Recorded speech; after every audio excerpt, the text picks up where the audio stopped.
હું નિમિષા ભાવસાર મારી YouTube channel રૂડુ રસોડમાં આપ સૌનું સ્વાગત કરું છું. હવે શિયાળો પૂરો થવા આવે ને ગાજર, હવે લાલ ગાજર બંધ થઈ જશે. હવે પેલા કેસરી ગાજર આવશે.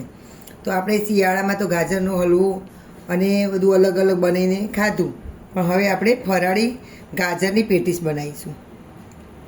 ઉપવાસમાં પણ ખવાય અને હેલ્ધી પણ ખરી. તો એના માટે જોઈશે ગાજર, મીઠું. આમાં મેં મોરૈયાનો લોટ છે. આ અડધો 1 વાટકી જેટલું મોરૈયું હોય એને મિક્સરમાં ક્રશ કરી લેવાનું અને અંદર 3 થી 4 ચમચી રાજગરાનો લોટ લેવાનો. પછી ગરમ મસાલો, સિંગ અને તલનો ભૂકો, શેકેલી સિંગ હોય એ અને શેકેલા તલ, શેકેલા ના હોય તો કાચા પણ ચાલે, અને મિક્સરમાં ક્રશ કરી લેવાના. આ આદું, મરચાં, પુદીનો, કોથમીર, આ એટલે એની કટરમાં આવી રીતે ક્રશ કરી લેવાની. મિક્સરમાં નહીં કરવાની, એકદમ પેસ્ટ આવી કટરમાં કરવાની, એટલે સરસ એનું કંચર આવશે થોડું ખાવામાં. અને આ શેકવા માટે તેલ. હવે આપણે આ લોટમાં મસાલો કરીશું પેટીસનો. તો સ્વાદ અનુસાર મીઠું, આ મેં સિંધો મીઠું લીધું છે.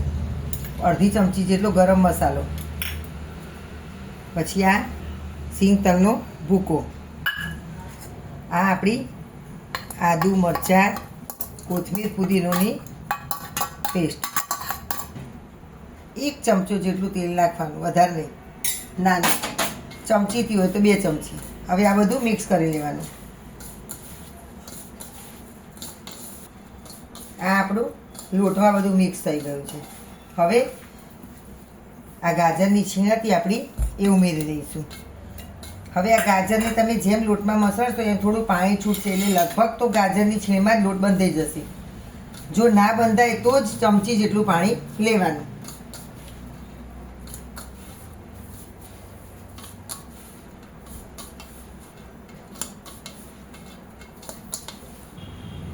હવે આપણે આમાં બાઇન્ડિંગ ના આવે થોડુંક, અને તો ટીકી સરખી વળે નહીં, તેના માટે મેં અહીંયા એક બટાકું બાફેલું લીધું છે. એને આવી રીતે છીણી અને લઈ લેવાનું, એટલે ગાંઠા ના આવે. એનાથી શું બાઇન્ડિંગ સારું આવશે ટીકીમાં. હવે આ બધું મિક્સ કરી લઈશું. ગાજરથી થોડુંક બાઇન્ડિંગ ઓછું આવે, બટાકાથી સરસ પેટીસ વળે. બટાકું ના હોય તો શક્કરિયું પણ નાખી શકાય. હવે આને આવી રીતે બરાબર સરસ આપણે પરોઠા જેવો લોટ બાંધી એવું મિક્સ કરી લઈશું. આ આપણો લોટ બંધાઈ ગયો અને આપણી તવી પણ ગરમ થઈ ગઈ. તો તવીમાં થોડુંક પહેલાં તેલ લગાવી દેવાનું. આ આપણી તવી ગરમ મૂકી દીધી અને થોડુંક તેલ પણ આપણે નાખી દીધું. હવે આવી હવે આ આપણા નાની નાની પેટીસ તૈયાર. થોડીક પતલી અને નાની કરવાની, એટલે શું જલ્દી ચડી જાય. આપણે આવી રીતે છૂટી છૂટી પેટીસ ગોઠવી દઈશું અને થોડીક થાય પછી એને પલટાવીશું.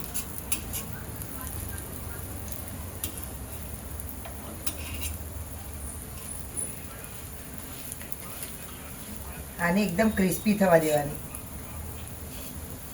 કારણ કે મોરૈયું પણ કાચું, રાજગરાનો લોટ પણ કાચું અને ગાજરની છીણ પણ કાચી છે. એટલે આને એકદમ ધીમા તાપે ક્રિસ્પી થવા દેવાની, એટલે બધું સરસ અંદર પણ ચડી જાય.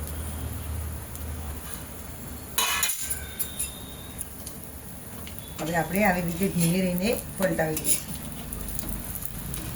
સરસ.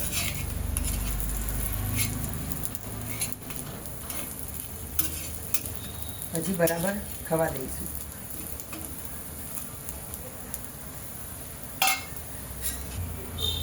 આ આપણી ક્રિસ્પી એકદમ સરસ ગાજરની ટીકી તૈયાર. જુઓ, આમ થોડી પ્રેસ કરવાની થાય પછી, એટલે શું અંદરથી પણ કાચી હોય એ બરાબર શેકાઈ જાય. આ ફરાળમાં કંઈક નવી વાનગી લાગે. શક્કરિયા, બટાકાનું શાક ને ફરાળી પરોઠા બધું તમે ખાધું હશે, પણ આ એકદમ નવી જ આઈટમ છે. ચોક્કસ બનાવજો. ક્રિસ્પી ક્રિસ્પી સરસ લાગશે. અંદર મોરૈયાનું ક્રંચ આવે, ગાજરનું આવે.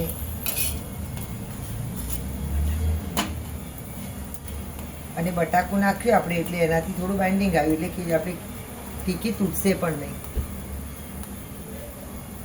આને થોડીક ધીમા તાપે શેકાવી દેવી પડે, કારણ કે અંદર સુધી બધું કાચું નાખ્યું છે આપણે, અંદર સુધી એને શેકાવા દેવું પડે, એટલે સરસ બે બાજુથી બરાબર તમે ગોલ્ડન કરશો એટલે બરાબર બધું સરસ ચડી જશે.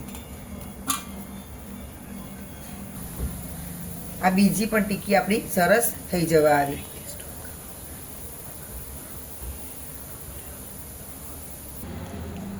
આ આપણી ગાજરની ફરાળી પેટીસ તૈયાર.